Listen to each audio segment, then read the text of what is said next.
안녕하세요. 김호준입니다. 프레퍼족이라는 게 있습니다. 냉전을 거치며 인류 멸망에 대비하는 생존주의자들을 일컫는 말인데요.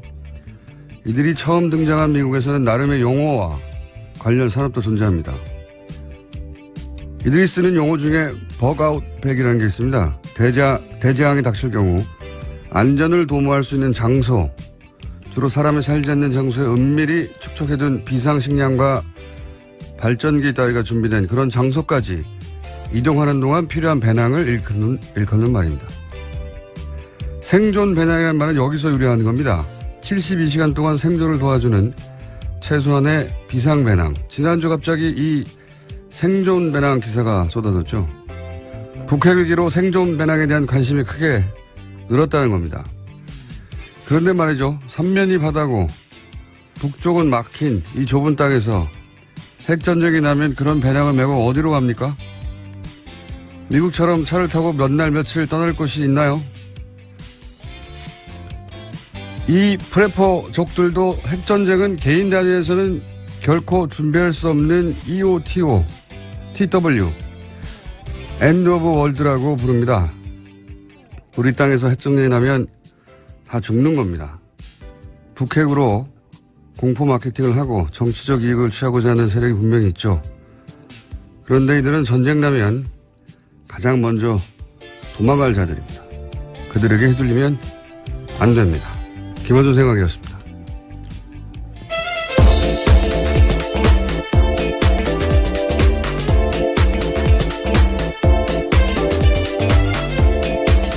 시사인의 김은지입니다. 발음이 차네요. 월요일이라서. 오프닝을. 예. 하다 보니. 네. 프레퍼족 들어보셨어요? 예, 아니요. 처음 듣습니다. 그래요? 네. 이게 원래는 지난주에 기사가 막 쏟아졌는데 이 프레퍼족, 뭐 생존배당. 원래 세계 대공황 때 시작된 거예요. 그때 뭐 미래가 불확실하니까 미국에서 시작된 건데. 그래서 거의 100년 역사가 있거든요. 그래서 상업적으로도 일종의 하이문화, 마이너 장르의 뭘까, 익스트림 산업처럼 존재해요. 돈도 안 되는데 왜 비싼 장비 메고 뛰어내리고 이런 익스트림이 있잖아요. 예, 그런 익스트림 산업인데, 그렇게 받아들여지는 거죠. 예. 그럴 것이 이제 예전에는 핵전쟁이었고, 90년대는 종말론, 노스트라다무스, 2000년대는 뭐 밀레니엄 버그, 그러다가 지진, 뭐 쓰나미, 계속 대상이 바뀌어요. 왜냐하면 대상이 중요한 게 아니고 실제로는 자신의 이제 공포 때문에 생기는 거니까 불안과. 어쨌든 중요한 건 핵전쟁은 이 프레퍼족들도 개인은 대비할 수가 없다. 그래서 개인이 어떻게 대비합니까? 그렇죠. ETOW로 불러요. 뭐 끝이다 이렇게 부르는 거거든요. 자기들끼리 용어가 많아요. 군사 용어 비슷하게. 더군다나 우리나라처럼 땅도 좋고 미개척지가 있나요? 며칠 달려가면 사람이 안 사는 곳이 있다든가. 삼면도 바다고. 여기서 핵전쟁이 나는데 10만 원짜리 생존 배낭으로 어떻게 삽니까? 15만 원으로 핵전쟁을 대비할 수 있으면 누가 핵을 무서워해요. 이게 심리적으로, 정신적으로 이렇게 위안이라도 되라고. 그런 의미 기사들은 상관이 없는데, 이 보수 매체들이 이 기사를 쏟아낸 면이 있는데 보면, 이제 이 아이템으로 이제 전쟁에 대한 불안감을 더 키우고 마치 전쟁이 임박한 인상을 그런 상상을 하게 하는 거예요. 그리고 그 불안감으로 정부를 비판하라 이겁니다. 그런 속셈이 가득한 기사들이 있어요. 아주 가스로운. 그런 매체에 계시는 분들, 기자들 집에도 생존 배낭은 없습니다. 자, 그러면 또 북핵 얘기를 해볼까요? 네, 미국이 북한의 핵실험에 대한 추가 대북 제재안을 유엔 안전보장이사회에서 현지 시각으로 11일 표결하자고 제안했습니다. 미국이 주도한 이번 제재안은 이전과 달리 북한의 원유 수입을 막는 강한 제재가 포함되어 있는데요. 또 북한 김정은 노동당 위원장을 처음으로 자산 동결 제재 대상에 올렸습니다. 안보리 회원국이 북한의 밀수 선박을 단속할 때 군사력 사용을 허용하는 방안도 포함했습니다.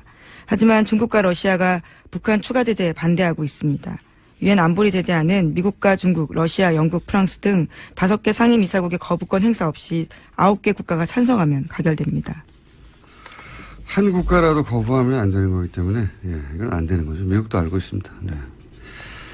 자, 그래서, 이 제재안은, 가결되지가 않을 것이고. 자, 다음 뉴스는요? 네, 미국 MBC 뉴스인데요. 백악관 관계자 발로 한국 정부가 요청하면 전술 핵무기를 한반도에 재배치하는 방안도 검토할 수 있다라고 밝혔습니다. 한국과 일본의 독자적 핵무장도 용인할 수 있다라는 건데요. 중국이 대북 원유 공급 중단 등 강력한 대북 제재를 하지 않으면 한일의 독자 핵무장 프로그램을 제지하지 않을 수 있다라는 뜻입니다. 중국 압박용이죠. 예. 뭐 보수 매체, 보수 진영에서는 계속 전술 핵 얘기하는데, 실제 이제 그 트럼프와 김정은의 말전쟁으로 이제 우리 불안감이 커진 건 있어요, 실제로. 예. 그 불안에 편승해서 정치적 이득을 얻겠다는 사실은 보수 진영의 계산이죠. 문재인 정부는 전술핵 반대한다. 하지만 우리 보수는 국민 불안을 해결하는 솔루션을 갖고 있다. 이런. 이게 진짜 포퓰리즘이죠. 왜냐면은 전술핵을 들여오면 북한이 핵 개발을 포기합니까? 네. 오히려 북한을 제재할 명분을 잃게 된다라면서요. 여당도 반대하고 있습니다. 어차피 지금도 미국 핵잠수함 한 대에 있는 핵탄두가 북한 핵무기 전체보다 많아요. 그러니까 그걸 동해상에서 미군 핵잠수함에서 발사를 하나, 그보다 훨씬 작은 걸 우리 땅에 두다가 우리 비행기를 실어서 날아 떨어뜨리나, 북한 입장에서는 다른 게 하나도 없어요. 네. 뭐가 달라야 북한이 압박이 되죠. 게다가 우리 땅에 있다고 이게 우리 마음대로 쓸 수가 없는 게 왜 작전권이 없잖아요. 그리고 작전권이 있어도 전술 핵을 액티베이트 활성화시키는 키는 미국이 가지고 있는 거예요. 나토도 마찬가지예요. 그 땅에 있을 뿐이지 미국이 키를 돌려야 핵을 쓰는 건 똑같습니다. 예. 그리고 북한이 핵을 쓰면 전략 핵으로 대응하는 거지. 전략이라는 말을 붙이면 뭐 전략 전투기 뭐 많지 않습니까? 전략 폭격기. 전투기는 없고 폭격기만 있죠. 이거는 전략이 붙으면 그거 하나로 전쟁을 끝낸다는 의미거든요. 예. 북한이 핵을 쓰는데 우리가 조그마한 전술핵을 쓸 리도 없잖아요. 대신 우리가 전술핵을 배치하면 일본도 핵무장을 하죠. 예. 일본 극우의 수건이죠. 예. 그럼 이란은 가만히 있나요? 예. 이란이 가지면 사우디는 가만히 있고 다른 유엔 국가들은 어떻게 합니까? 예. 그러니까 정세가 정말 편해서 우리 땅에 전술핵을 배치하는 나라에 오더라도 우리 정부가 공개적으로 먼저 요청하는 건 말이 안 되는 겁니다. 우리 정부가 전술핵을 공식적으로 요구하면 그때부터는 외교적 입지가 없는 거죠. 없어지는 것이고. 그리고 일본을 핵무장시킨 정보로 이제 영원히 세계사에 남겠죠. 네, 하지만 자유한국당 같은 경우에는 13일에 미국의 의원들을 보내서 전술핵 재배치와 미국 전략자산 전개 등을 요청하겠다라는 계획입니다. 뭐 야당은 그렇게 말할 수 있어요. 근데 우리 정부 입으로 그런 걸 말하라고 요구하는 건 바보 같은 거죠. 바보 같은 거고. 정말 전술핵을 한국에 주겠다고 트럼프 정부가 결정을 했다고 그렇게 되나요? 의회가 결정을 해야 되는데 이 상황은 트럼프가 아니거든요. 네, 현재는 대중국 압박용으로 볼 수밖에 없는 이야기입니다. 네. 근데 이 국민의당 반응이 이게 좀 특이해요. 적어도 국민의당은 전술핵 배치 얘기하면은 반대해야 되는 거죠. 반대해야 되는데 지금은 원내대표 김동철 원내대표가 이제 전술핵 재배치 얘기하고 있는데 김대중 전 대통령 햇볕 정책이라는 게 당의 정체성인데 김동철 원내대표가 김대중 전 대통령을 뛰어넘을 대북 비전을 보여주든가 그냥 주장하는 건 저는 국민의당 입장으로서 이게 말이 안 되는 것 같은데 여하간 여야 전술핵 관련해서 여러 가지 이야기가 나오고 있습니다. 자, 하지만 전술핵은 배치가 안 될 것이다. 다음 뉴스 해보죠. 네, 국정원 관련해서 계속 소식 전해드리고 있습니다. 이번에는 박근혜 정부의 국가정보원에서 엔터테인먼트 파트를 두고 진보 성향의 영화인들을 사찰하고 우익색채 영화 제작을 기획했다라는 한겨레 20일 보도가 나왔습니다. 이를 맡았던 국정원 엔터팀이 존재한다라는 건데요. 엔터팀은 국내 정보 수집 업무를 총괄하는 정보보안국 소속입니다. 여기는 초명호 씨가 국장이었던 곳인데 국정원 요원들은 영화 감독들을 직접 불러내서 애국 영화를 만들면 지원하겠다 이렇게 이야기했다고 보도하고 있고요. 특히 대통령이 직접 액션도 하는 히어로물을 만들면 30억 원 정도를 대줄 수 있다라면서 영화 제작을 독려했다고 합니다. 여기서 대통령은 박근혜 전 대통령을 의미합니다. 여 대통령이 막 액션을 하는 거죠. 예. 최순실 커넥션이라고 불렸던 추명호 씨가 국장이었던 엔터팀이 존재한다는 게 이제 한마디로 말하면 블랙리스트에 정반대 화이트리스트를 실행하는 단위가 국정원이었다는 거죠. 예. 요 사안 관련해서는 저희가 내일 이 사안을 직접 취재한 기자와 다뤄볼까 합니다. 네, 굉장히 재미있는 뉴스입니다. 다음 뉴스는요? 예, 양지회 관련해서도 계속해서 뉴스 전해드리고 있습니다. 이명박 정부 당시 양지회 회장이 원세훈 국정원장을 직접 만나서 소위 건전세력 육성을 논의했다라고 JTBC가 보도하고 있는데요. 양지회는 국정원의 민간인 댓글 부대 중에서도 가장 활발한 활동을 한 곳으로 꼽힙니다. 국정원과 검찰의 조사 결과 양지의 사이버 동호회 회원 100여 명이 대부분 댓글 작업 등을 해왔다라는 건데요. 요일별로 인원 배분을 한 다음에 국정원이 메일 등으로 주제를 주면 그 내용에 맞춰서 활동했다라고 합니다. 활동을 시작한 시점도 원세훈 전 원장이 취임한 직후인 2009년부터고 이 과정에서 원 전 원장이 직접 양지의 회장을 만났고 그 관련 자료가 문건으로 남아있다고 합니다. 국정원 오비들을 댓글 작업에 조직적으로 동원했다는 거죠. 예, 양재 차원에서. 예. 그리고 여기서 이제 뭐 주로 문재인 비방글에 주력했다 이런 기사도 나왔죠. 네, 구체적인 내용이 나왔는데요. 2012년 총선과 대선을 앞두고 했던 이야기인데 문재인이 군복을 입고 군을 와해시키려고 한다. 문재인이 나이를 속여서 이산가족 상봉을 했다라는 허위 사실을 온라인상에 퍼뜨렸습니다. 이러한 글들을 트위터 글만 5,300여 개고요. 게시글도 500개 이른다고 합니다. 그 대가로 받은 돈은 1억 2천만 원 정도라고 합니다. 돈 벌기 쉬워요. 예.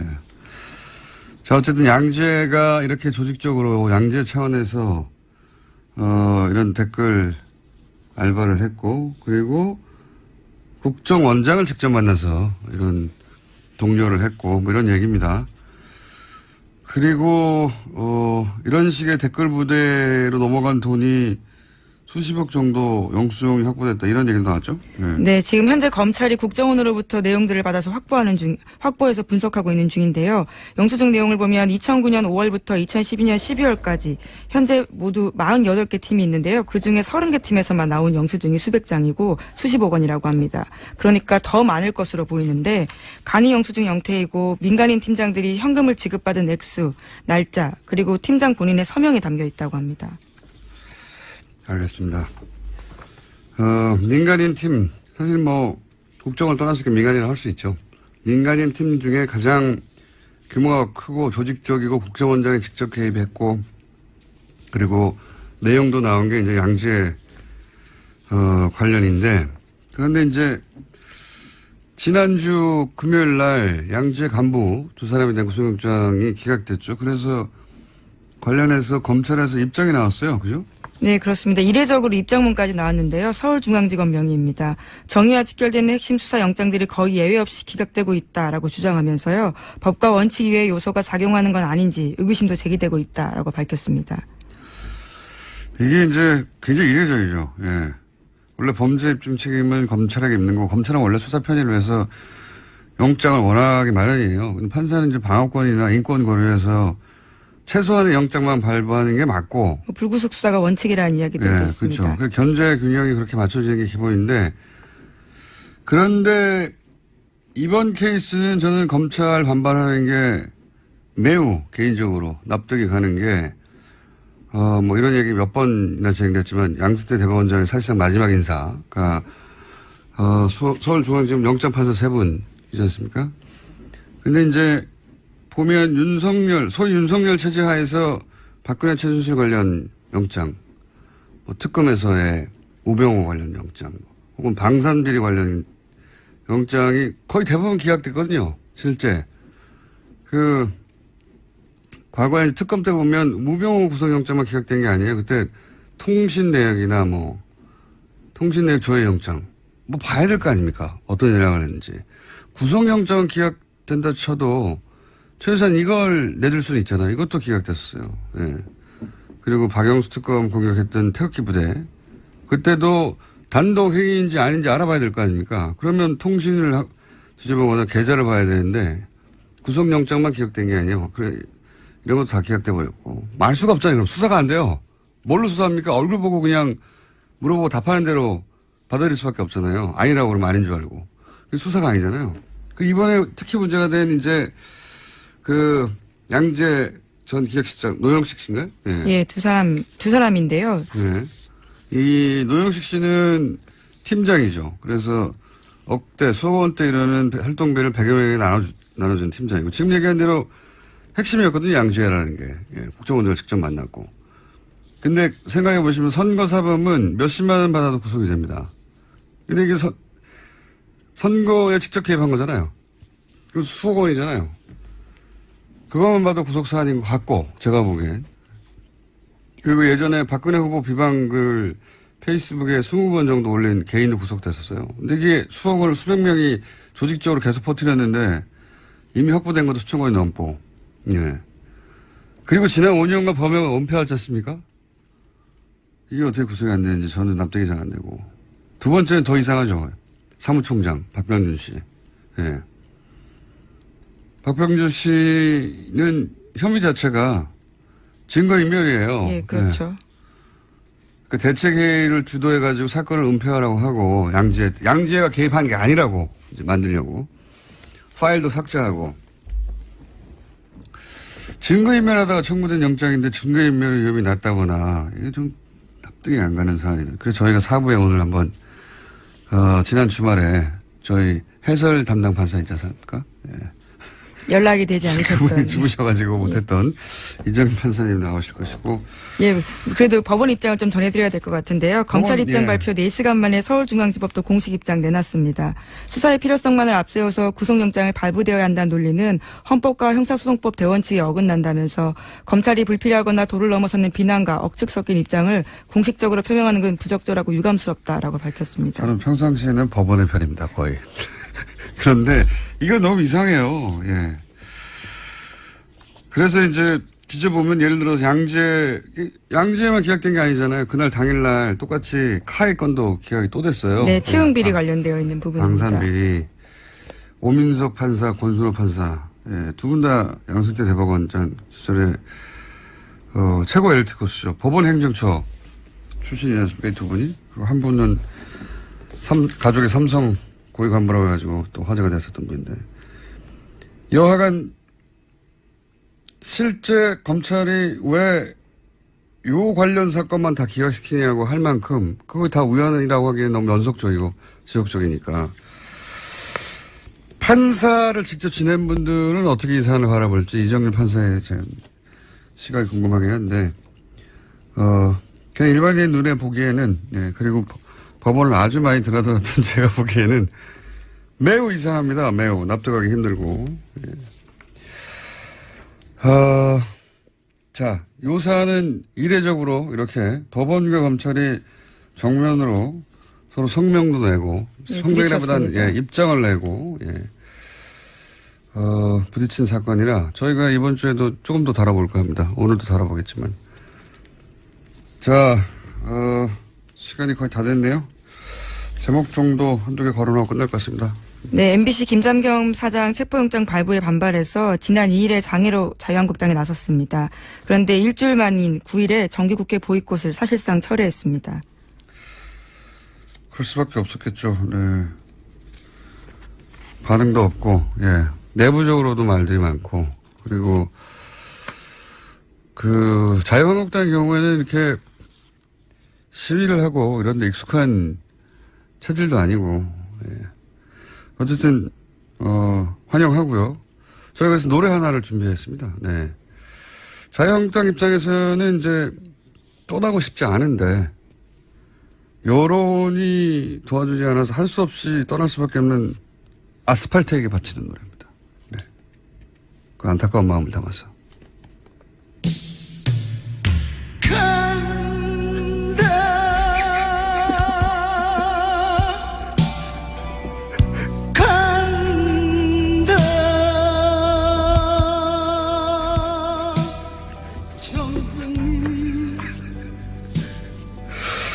네, 예. 떠나고 싶지 않은데, 얼마나 안타깝겠어요. 네, 아스팔트에게 바친 노래. 여기까지 하겠습니다. 시사인의 김은지였습니다. 감사합니다. 지나는 국민 여러분, 많이 하십니까? 여러분의 귀염둥이, MB, 인사 올렸습니다. 좋은 아침입니다. 사실 아침은 항상 좋습니다. 거의 좋은데, 요즘 월요일 아침 이게 좀 막 그렇지 못하다. 이런 저는 생각을 막 하게 됩니다. 이유? 이유가 뭐 딴 거 있겠습니까? 아시면서. 진우, 응? 주진우 이거, 응? 아, 진우야, 또 나왔네. 안녕, 까꿍. How are you? Fine, thank you. 진우, 니 요즘 욕 본다? 응? 아, 실점자 하냐 욕 봐, 아주. 응?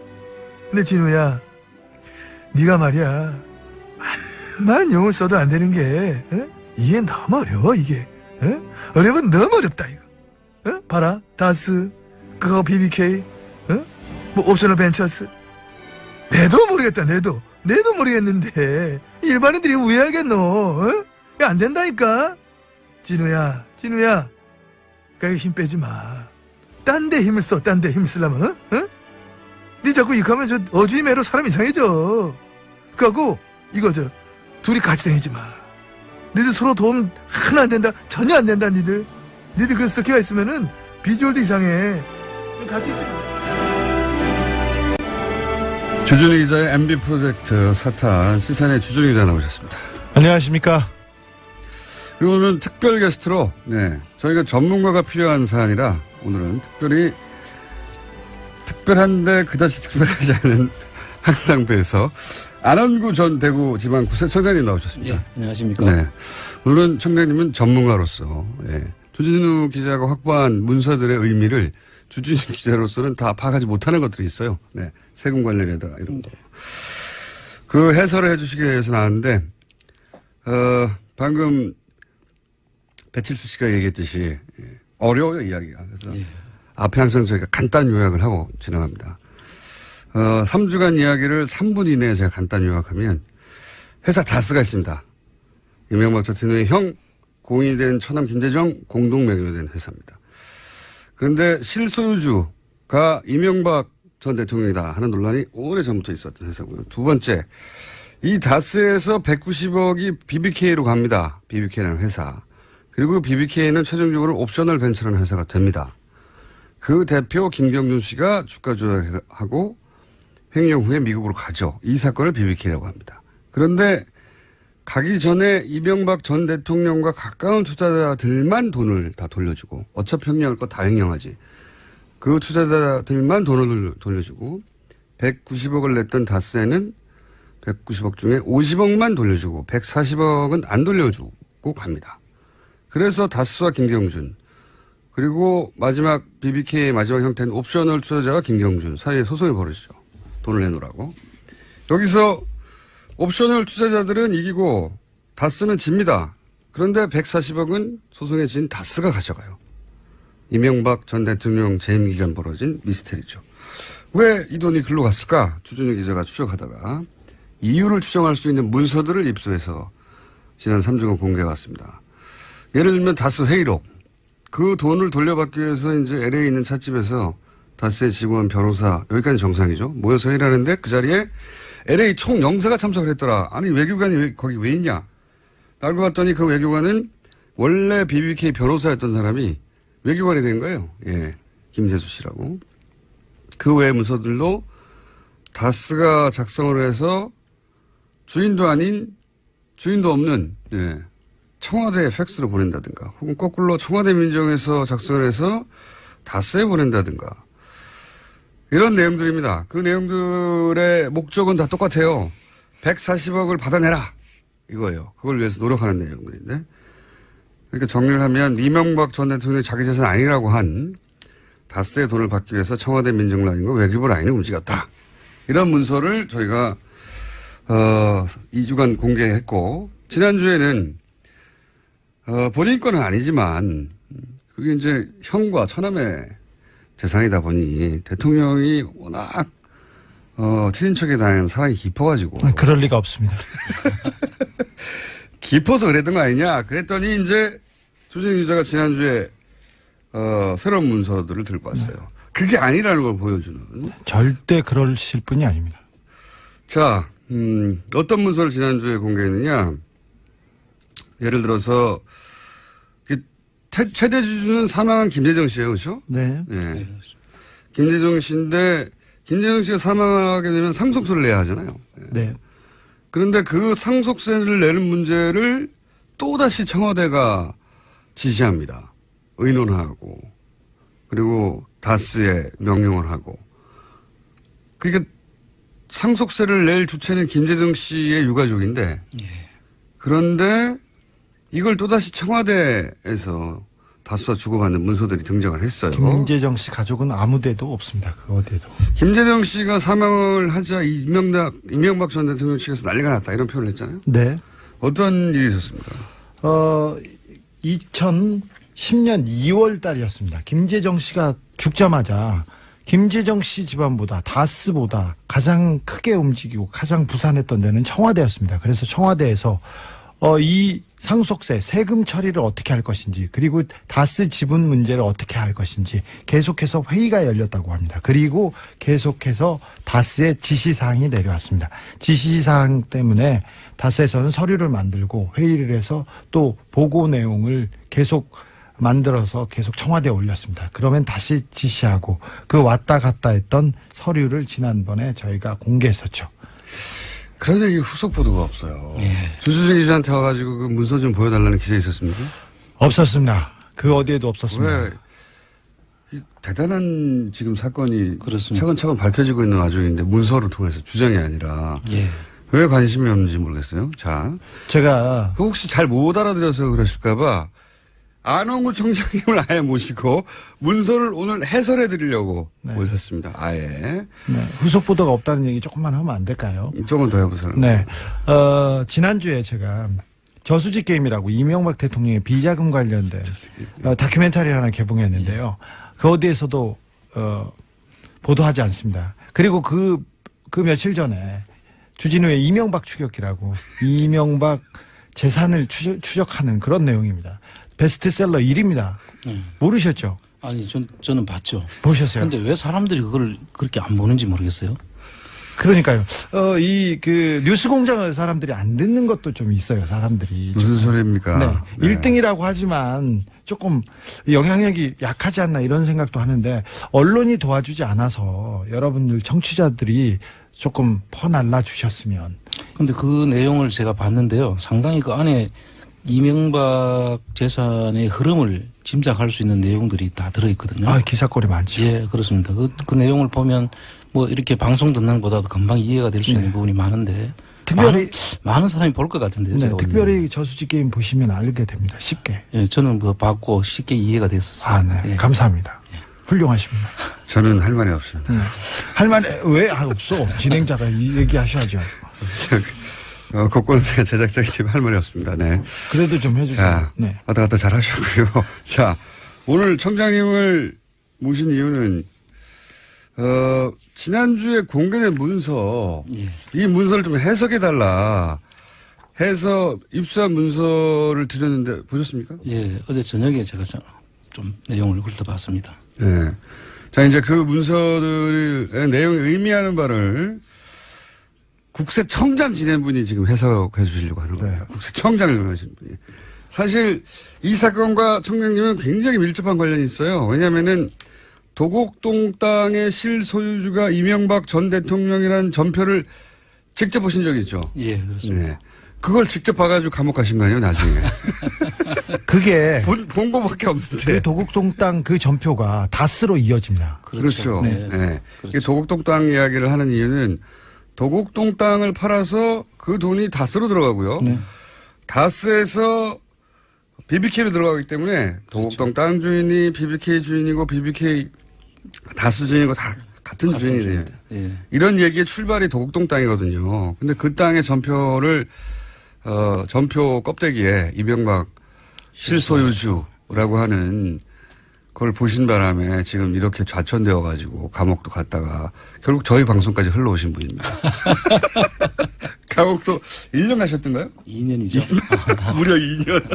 자, 그래서 이 사안과 매우 밀접한 관련에 계신 전문가십니다. 우선 본격적으로 얘기 들어가기 전에 이 문서를 보기 전에도 이명박 전 대통령의 비서였었던가요? 김유찬 씨가 예. 써놓고 실제 출판하지 못한 책이 있었죠. 이명박 리포트라고 있었습니다. 그 책이 출판은 안 됐는데 그 책의 사본을 가지고 계시다고 제가 예. 들었어요. 네. 자료가 많으세요. 네. 거기 보면 혹시 이 다스의 이 최대 주주로 법적으로 등록되어 있던 김재정 씨에 대한 내용이 있습니까? 예, 있습니다. 거기에 보면 김재정 씨가 이명박 재산의 관리인이다. 그리고 이명박 재산의 모든 것은 김재정 씨 명의로 되어 있는 모든 재산은 이명박 씨 것이다라는 내용이 들어있습니다. 에리카 김도 똑같은 증언을 하고 있습니다. 김경준 씨도 마찬가지입니다. 자, 근데 여기까지는 이제 주장이라고 할 수 있기 때문에 오늘 일방에 오늘은 이제 주준희 기자가 입수한 문서. 왜냐면 이 문서는 다스에서 청와대로 들어간 문서. 예, 직접적인 문서죠. 예, 직접적인 문서를 기준으로 이제 얘기해 보겠습니다. 혹시 이 문서를 쭉 보시니까 이 문서를 통해서 다스의 실소유주가 김재정 씨가 아니라 하는 정황이 있습니까? 있다면 차근차근 좀 설명해 주시죠. 예, 지금 뭐 여러 가지가 있는데요. 네, 문서 차근차근. 보시면 제가 지금 한번 설명드렸는데 못 알아듣겠어요. 뭐 서류. 천천히 설명해 상속세는 주십시오. 기본적으로 상속받는 유족들의 몫이죠. 그렇죠. 당연히. 상속을 내는 사람들이 유족들이 내야 되는 것인데 이러한 검토를 상속을 받는 유족들이 하는 것이 아니라 청와대와 다스 간의 보고서가 왔다 갔다 하면서 결정을 하는 거예요. 네. 그러면 그 유족들은 여기서 완전히 배제되어 있다는 느낌을 지울 수가 없죠. 왜냐하면 그 문서에는 유족의 의견이 없어요, 전혀. 예. 유족은 이렇게 말한다거나 유족을 이걸 원한다든가 그 내용이 전혀 없습니다. 네, 이게 가장 기본적인 청장님, 그 저도 생각할 수 있는 거거든요. 네. 그런데 실질적으로 그 안에 보면 전혀 유족들의 의견이라 그들이 제시하는 고려 사항들을 전혀 그렇죠. 언급도 안 하고 아니, 있습니다. 최대 주주인데. 그렇습니다. 최대 주주인데 49%를 소유한 최대 주주가 이런 상속세에 관한 논의를 하는 보고서인데 거기에 의견이 하나도 없어요. 그 안에 아무런 고려사항도 없고. 예. 그 부분이 하나 있고 두 번째가 이제 상속세 검토안에 청계재단의 김재정 씨 소유 전액을 출연하는 방안을 검토했다는 것입니다. 이 김재정 씨 유족들의 의견이 없는 상태에서 청계재단은 이명박 김윤옥 씨가 만든 재단이잖아요. 예. 그 재단에다가 그 김재정 씨 그 다스 지분을 전액을 출연하는 방안을 검토한 회사를 남을 줘버리는 겁니다. 그렇습니다. 자기 자녀들도 있는데 이제 물론 여러 가지 방안 중에 검토된 건데 유족들이 뻔히 있는데 이 방안들 검토된 것들 보면 재산 전체를 이명박 전 대통령에게 줘버리는 거죠. 그런 셈이죠. 그런 방안들도 검토하고 있어요. 예. 뭐 이거는 상당히 의심이 가는 것인데 결국은 그 다른 문제 때문에 예. 그렇게 전액을 출연하는 것은 이루어지지 않았고 예. 5%를 이제 지원하는 걸로 최종적으로는 예. 출연한 건데 이게 그 다른 문제로 아마 이 선택을 하지 않았던 것 같고요. 이 방안이 근데 이 문서에 보면 검토됐다는 게 이제 기록으로 남아있죠. 그렇습니다. 예. 예. 이걸 검토했다는 자체가 또 김재정 씨 재산이 아니라고 하는 한 것을 반증하는 거죠. 간접 정황이 되는 거죠. 예. 예. 그다음에 이제 세 번째 그렇게 많습니까? 세 번째. 또 더 있습니다. 더 있습니다. 그 다스의 김재정 씨 지분을 물납을 하게 됩니다. 여기서부터 이거 특이해요. 어려워요. 물납이라고 하는 게 뭔지부터 설명해 주세요. 이 물납이라는 전문 건 용어 워낙 말씀하시고 상속세를 현금 대신에 네. 주식으로 납부할 수 있도록 해놓은 제도예요. 물납. 예, 네. 그런데 물건으로 이게 납부한다 이거죠. 예. 상속받은 다스의 지분으로 세금을 대신 납부할 수 있도록 해놓은 제도인데 여기도 여러 가지 요건이 필요합니다. 우선 현금이 없어야 되고 현금이 일단 없다는 게 입증돼야 되고. 예, 그다음에 부동산. 그다음 부동산 순서가 부동산이어야 되고 그 다음에는 주식으로 네. 납부할 수 있는데 근데 김재정 씨 명의의 부동산이 엄청 많았죠. 엄청 많았죠. 67만 평 거의 여의도 면적에 가까운 네. 부동산이 있는 걸로 다 알려져 본인의 있고요. 명의로 돼 있던 부동산인데. 요지에 있습니다. 요지에. 예. 그런데 이제 그 부동산은 공유 지분으로 되어 있거나 근저당권이 설정되어 있는 경우에는 물납을 못하도록 되어 있어요. 아. 그래서 이 일부는 그런 조건이 되는 부동산이 있었는데 그때 갑자기 30년간 장기 대출을 하면서 근저당권을 설정하게 합니다. 지난번에 제가 방송에서 말씀드렸듯이 각하는 꼭 근저당권을 설정하거나 30년 아니면 1% 몇만 원짜리 근저당도 있어요. 그러니까 돈을 은행에서 불필요한 돈을 30년간 빌린 다음에 그렇습니다. 근저당을 설정해 버리면 물납으로 이게 할 수가 없는 상황이 되죠. 물납의 조건에 부합하지 않기 때문에 주식으로 물납할 수밖에 없도록 만드는 그러니까 꼼수죠. 쭉쭉쭉 몰고 가는 거군요. 그렇습니다. 네. 다수 관계자의 얘기에 의하면 그거는 이명박 대통령의 영역 표시다. 땅 표시다. 이렇게 얘기해. 찔끔찔끔 그 강아지가 어디 가다가 오줌을 싸는 거하고도 비슷하게요. 이렇게 그래서 이명박의 땅이다 이렇게 생각을 하면 주변에서 그 땅을 사거나 그 땅을 함부로 다가오지 못하지 않습니까? 그래서 일부러 이명박 대통령이 쓰는 수법 중에 하나라고 합니다. 하나라고 주장했다는 거죠. 네. 어쨌든 그런 식으로 해서 현금 근데 왜 현금으로 내는 것은 안 했을까요? 깔끔한데. 현금이 있으려 그러면 부동산을 팔거나 자기가 대신 내주거나 하게 되면 또 증여 문제가 발생할 수도 있고 여러 가지 복잡한 문제가 발생할 돈을 수 추적할 있습니다. 수가 있게 되니까. 네. 어허. 그리고 나서 부동산으로 내는 것은 이제 그렇게 쓸데없는 대출을 받아가지고 몇십 년간 네. 낼 수 없게 만들어 놓은 다음에 주식을 몰았다는 거죠. 그렇습니다. 네. 근데 주식을 그렇게 몰아간 이유는 또 뭘까요? 주식을 몰아서 주식을 내놓으면은 이 자산 세무서에서 그걸 받아가지고 네. 기재부가 국고 관리를 하게 되는데 네네. 그거를 또 매각을 하게 됩니다. 자산관리공사라고 하는 캔코에서 원래 그래서 현금화 해야죠. 예, 현금화해서 이제 국고에 들어가야 되는데 네. 그것을 또 못하게 하기 위해서 매각이 안 되도록 하는 장치를 마련하는데요. 청와대에서 기술이 대단하네요. 그 당시에 2012년 6월입니다. 그 당시에 청와대에서 캠코 그러니까 아까 말했던 예. 자산관리공사에 그 어떤 사람들이 갈 것이니 어떻게 대응하라. 이 문건을 제가 하나 가져왔습니다. 아, 캠코의 예상 재원에 대한 대응 방안입니다. 아, 예. 꼼꼼하네요. 아니 두 분이 미리 하시지 여기서 이렇게 주고받고 문서를. 자, 그래서 주식으로 몰고 가고 예. 주식으로 받을 수밖에 없이 받는 방법으로 몰고 가고 근데 그걸 관리하는 게 캠코인데 예. 캠코에 또 사람을 보내. 그죠? 그렇죠. 예. 근데 이제 보통 자기 주식이 아니라 이제 주식을 내놓으면 이렇게 시장에 팔 거 아닙니까? 캠코가. 예. 그러면 그 지분을 누군가 사면 제3자가 그 회사에 대한 영향을 발휘할 수 있잖아요. 예. 그런 우려가 있지 않습니까? 그렇죠. 그런 우려가 있는데도 그 주식으로 이렇게 내놓은 것은 그렇게 내놓은 다음에 못 팔게 어떤 장치를 한다 예. 하는 계획을 가지고 있다. 그 뒤에 이제 보면은 이 주식이 상속을 받을 때 평가하지 않겠습니까? 그 네. 주식 가치가 얼마인지. 네네. 그 상속 그 재산 가액에 포함이 되기 때문에 중요한 평가가 있어야 되죠. 예.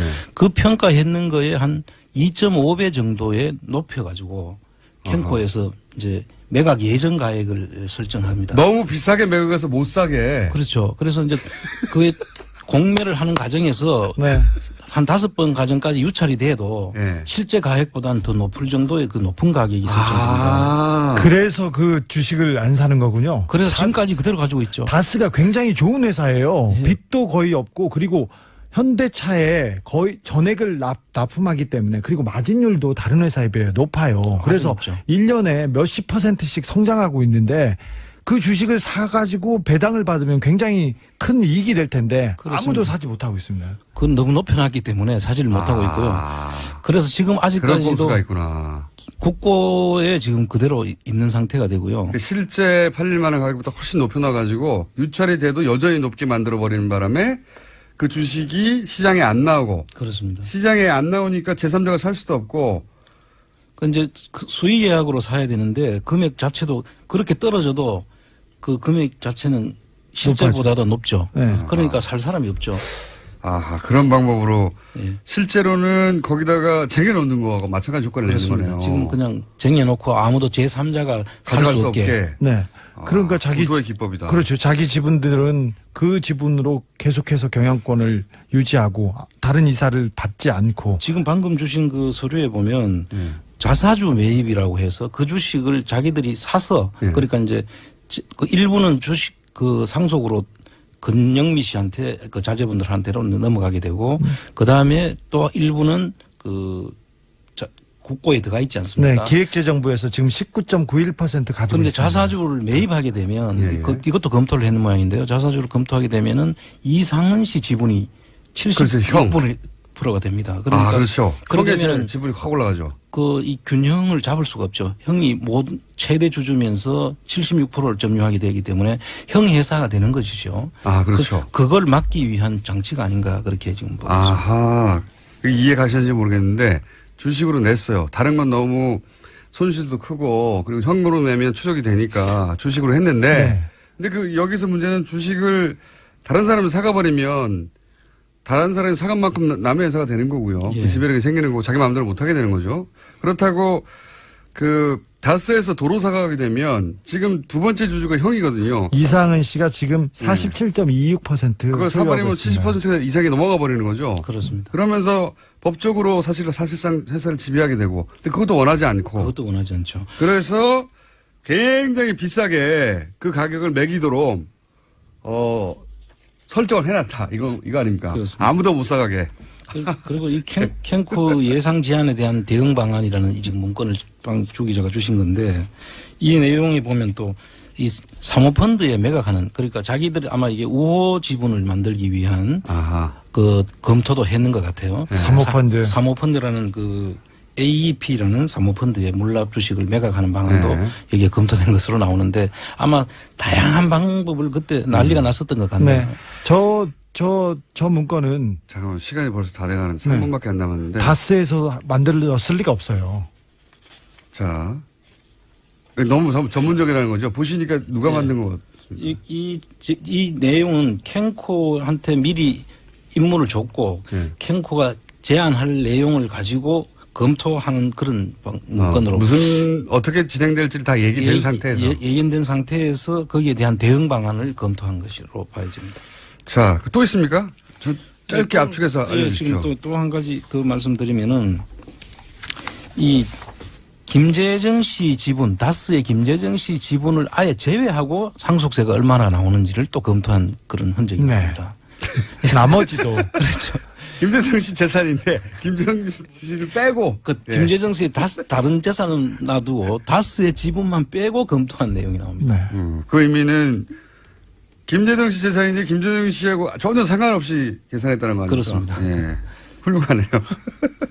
또 있습니까? 또 있습니다. 그 물납을 하게 되면은 이제 그 유족들이 부담하게 될 돈을 네. 다스가 보존해줘야 될 내용을 금액을 이제 설정한 금액이 또 나옵니다. 이게 어떤 의미입니까? 보존해준다는 것은? 보존해준다는 것은 이제 김재정 씨 유족들이 물납으로 인해서 있게 되는 뭐 취득세 등록세라든지 그다음에 이제 그 증권거래세라든지 뭐 이렇게 이제 그 돈을 내야 되겠죠. 돈을 내야 되는 부분에 대해서 예. 다스가 보존해줘야 된다. 이런 내용입니다. 김재정 씨 세금을 다스가 대신 보존해 준다고 그 보고서를 다른 데서 만들었습니다. 만들어가지고 그 안에 적시돼 있습니다. 그러니까 이런 말이네요. 김재정 씨 자신의 재산이면 자신이 내고 예. 다스가 보존할 이유가 없죠. 그렇습니다. 그런데 자기들이 낼 필요가 없는 세금을 냈다 치면 다스가 보존해줘야 될 거 아닙니까? 그렇습니다. 그러니까 그 말 자체가 다스가 김재정 씨 재산이 아니란 말이죠. 그렇습니다. 예. 이 논리적으로 이해가시는지 모르겠네. 네. 예. 다스가 그러니까 이 다스에게 김재정 씨는 뭔가 일을 시킨 다음에 손해가 생기면 그 손해를 갚아주는 그런 역할을 하는 것이었던 겁니다. 그렇죠. 다스. 예. 그러니까 앞에서 이야기한 그 김유찬 씨 책에 나온 내용이라든지 에리카 김이 한 이야기라든지 그런 걸 다 여기서 유추해 볼 수 있는 그런 자료들이죠. 중요한 자료라고 생각합니다. 또 있습니까? 뭐 내용은 쭉 계속 아는데 일부 예. 탑수밖에 안 났습니다. 다스가 정리를 이명박 대통령의 차명재산으로 의심되는데 국민들이 그럴 수도 있지. 뭐 차명재산을 좀 가질 수도 있지. 근데 좀이 아니라 다스는 엄청 10조 가까이 되는 가치가 있는 회사고요. 그리고 차명재산이 이명박 것이라고 이게 판명된다면 그게 대통령직을 박탈할 수도 있는 그런 범죄 행위이기도 했어요. 그때 당시에 국정감사에서 문재인 비서실장이 이런 비슷한 내용을 얘기하기도 했었습니다. 자, 이 문서 기준으로 보자면 한 가지만 여쭤볼게요. 다스가 김재정 씨 소유입니까? 이 내용으로 보면은 다스 김재정 씨 소유라고 할 수가 없죠. 여기까지 하겠습니다. 안원구 주진우 기자였습니다. 청장님입니다. 그렇게 맞춰지는 게 기본인데 그런데 이번 케이스는 저는 검찰 반발하는 게 매우 개인적으로 납득이 가는 게, 뭐 이런 얘기 몇 번이나 진행됐지만 양승태 대법원장의 사실상 마지막 인사가, 서울중앙지검 영장판사 3분이지 않습니까?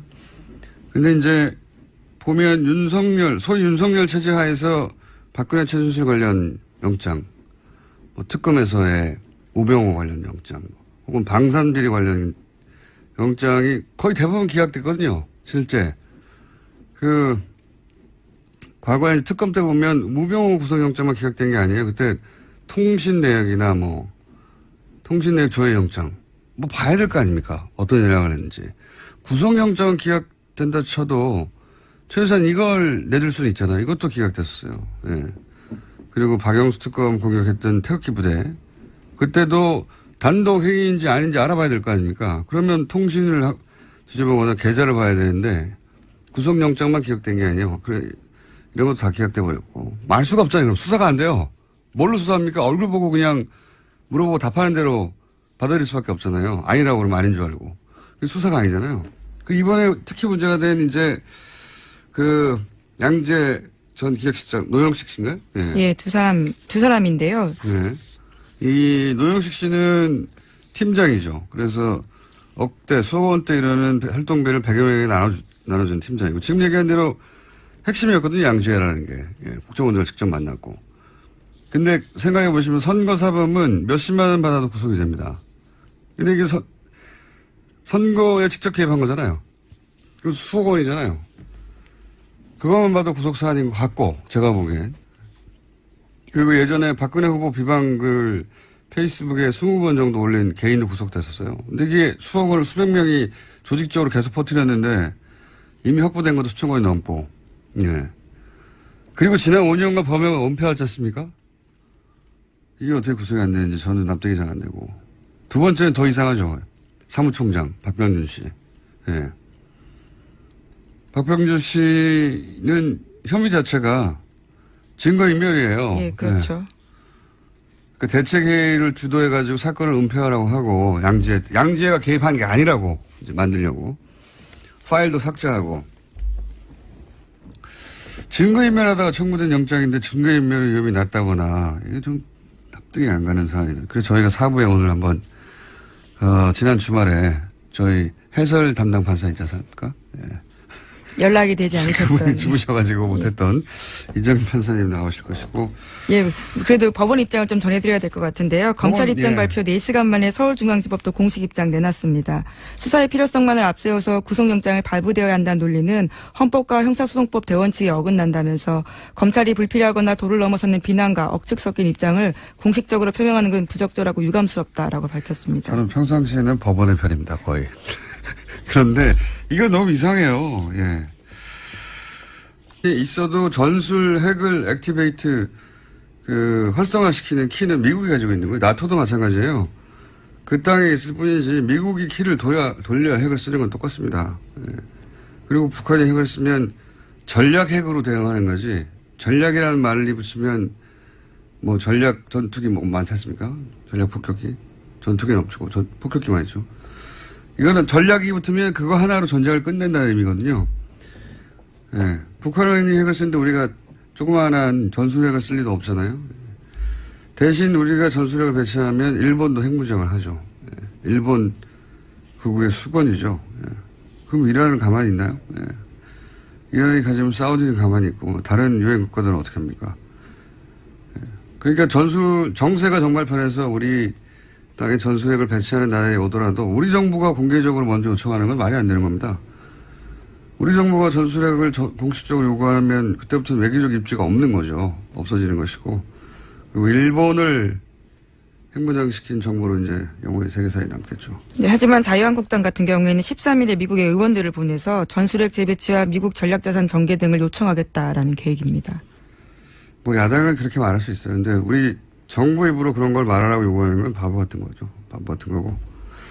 정말 전술핵을 한국에 주겠다고 트럼프 정부가 결정을 했다고 그렇게 되나요? 의회가 결정을 해야 되는데 이 상황은 트럼프가 아니거든요. 네, 현재는 대중국 압박용으로 볼 수밖에 없는 이야기입니다. 네.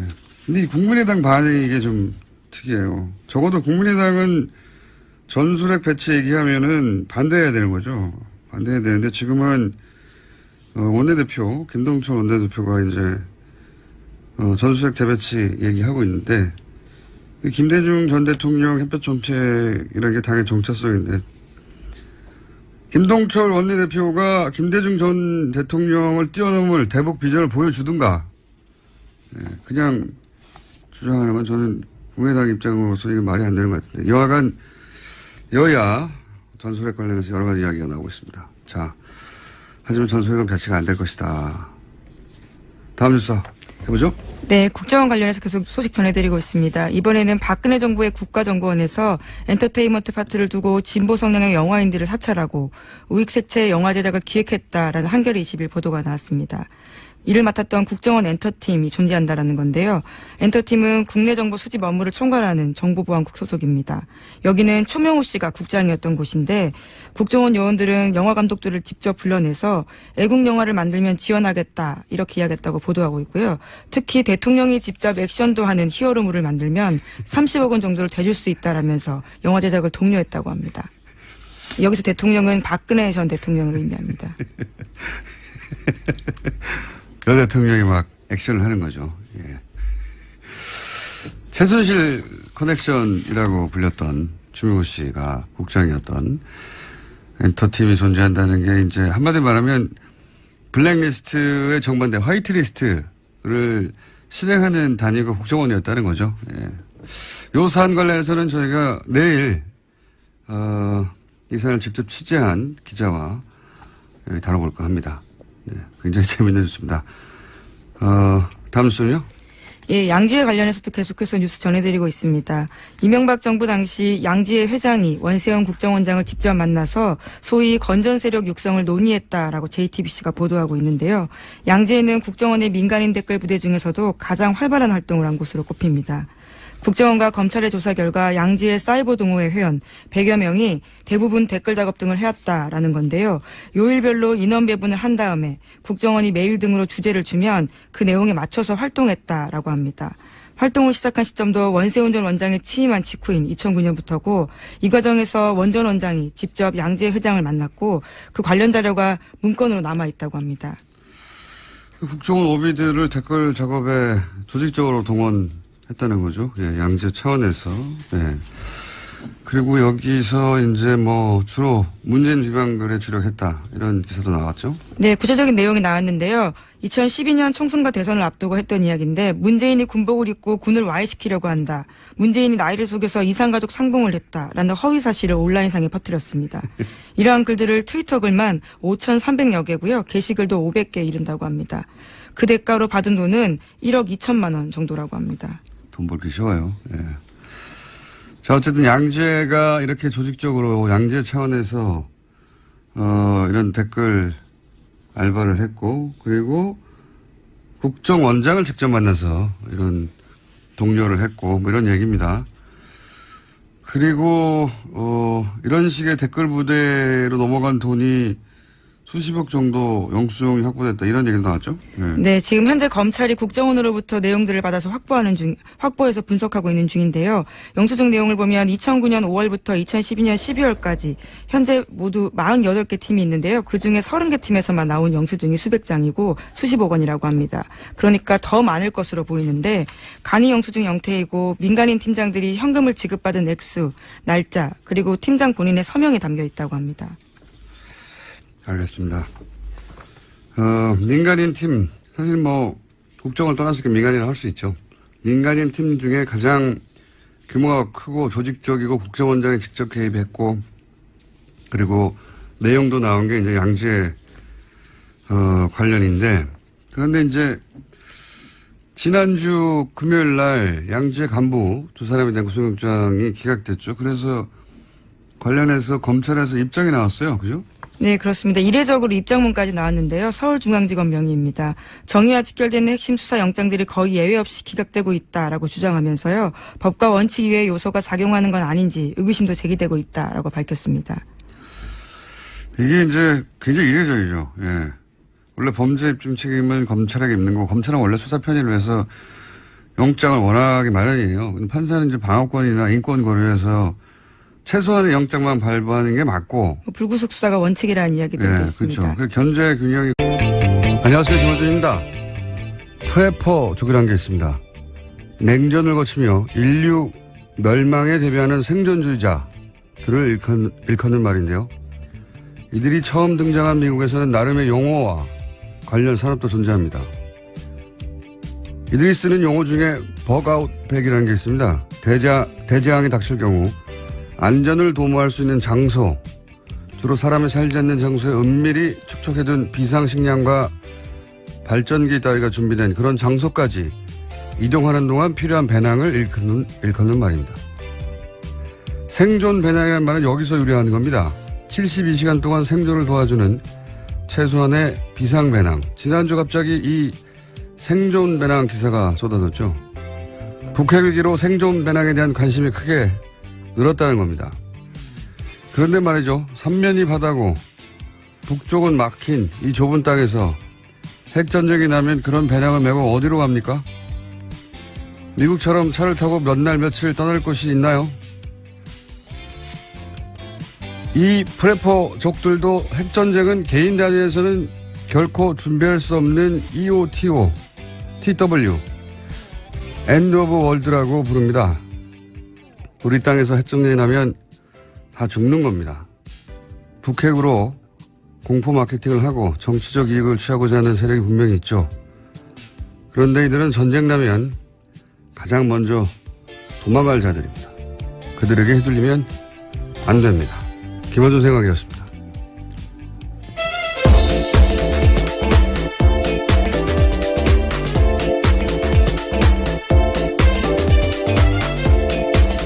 시사인의 김은지입니다. 발음이 차네요. 월요일이라서. 오프닝을 예. 하다 보니. 네. 프레퍼족 들어보셨어요? 예, 아니 처음 듣습니다. 그래요? 네. 이게 원래는 지난주에 기사가 막 쏟아졌는데 이 프레퍼족 뭐 생존배당 원래 세계 대공황 때 시작된 거예요. 그때 뭐 미래가 불확실하니까 미국에서 시작된 건데 그래서 거의 100년 역사가 있거든요. 그래서 상업적으로도 일종의 하이문화, 마이너 장르의 뭘까 익스트림 산업처럼 존재해요. 돈도 안 되는데 왜 비싼 장비 메고 뛰어내리고 이런 익스트림이 있잖아요. 예, 그런 익스트림 산업인데 그렇게 받아들여지는 거죠. 예. 그럴 것이 이제 예전에는 핵전쟁이었고 90년대는 동말론, 노스트라다무스, 2000년대는 뭐 밀레니엄 버그, 그러다가 지진, 뭐 쓰나미 계속 대상이 바뀌어요. 왜냐하면 대상이 중요한 게 아니고 실제로는 자신의 이제 공포 때문에 생기는 거니까 불안과 어쨌든 중요한 건 핵전쟁은 이 프레퍼족들도 개인은 대비할 수가 없다. 그래서 개인이 어떻게 대비합니까? 그렇죠. ETOW로 불러요. 뭐 끝이다 이렇게 부르는 거거든요. 자기들끼리 용어가 많아요. 군사용어 비슷하게. 더군다나 우리나라처럼 땅도 좋고 미개척지가 있나요?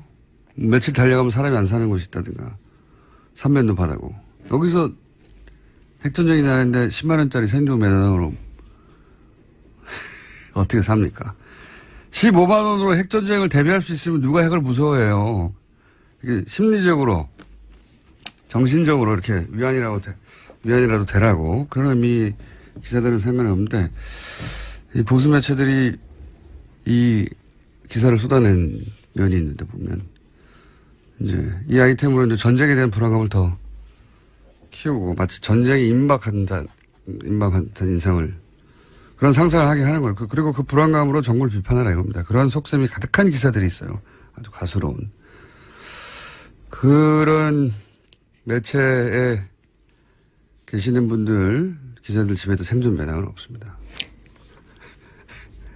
자, 그러면 또 북핵 얘기를 해볼까요? 네, 미국이 북한의 핵실험에 대한 추가 대북 제재안을 유엔 안전보장이사회에서 현지 시각으로 11일 표결하자고 제안했습니다. 미국이 주도한 이번 제재안은 이전과 달리 북한의 원유 수입을 막는 강한 제재가 포함되어 있는데요. 또 북한 김정은 노동당 위원장을 처음으로 자산 동결 제재 대상에 올렸습니다. 안보리 회원국이 북한의 밀수 선박을 단속할 때 군사력 사용을 허용하는 방안도 포함했습니다. 하지만 중국과 러시아가 북한 추가 제재에 반대하고 있습니다. 유엔 안보리 제재안은 미국과 중국, 러시아, 영국, 프랑스 등 5개 상임이사국의 거부권 행사 없이 9개 국가가 찬성하면 가결됩니다. 한 국가라도 거부하면 안 되는 거기 때문에 이건 안 되는 거죠. 미국도 알고 있습니다. 네.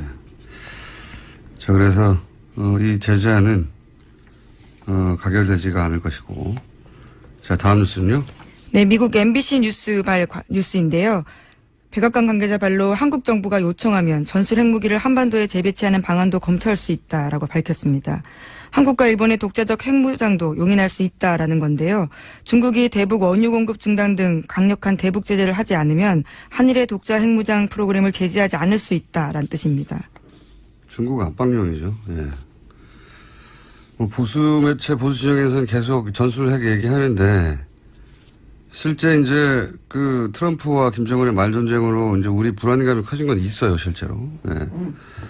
그 불안의 편승에서 정치적 이득을 얻겠다는 사실은 보수 진영의 계산이죠. 문재인 정부는 전술핵 반대한다. 하지만 우리 보수는 국민 불안을 해결하는 솔루션을 갖고 있다. 이게 진짜 포퓰리즘이죠. 왜냐면은 전술핵을 들여오면 북한이 핵개발을 포기합니까? 네. 오히려 북한을 제재할 명분을 잃게 된다라면서요. 여당도 반대하고 있습니다. 어차피 지금도 미국 핵잠수함 한 대 있는 핵탄두가 북한 핵무기 전체보다 많아요. 그러니까 그걸 동해상에서 미군 핵잠수함에서 발사를 하나 그보다 훨씬 작은 걸 우리 땅에 두다가 우리 비행기를 실어서 날아 떨어뜨리나 북한 입장에서는 다른 게 하나도 없어요. 네.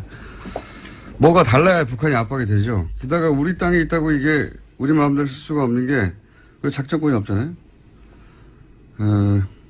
그리고 작전권이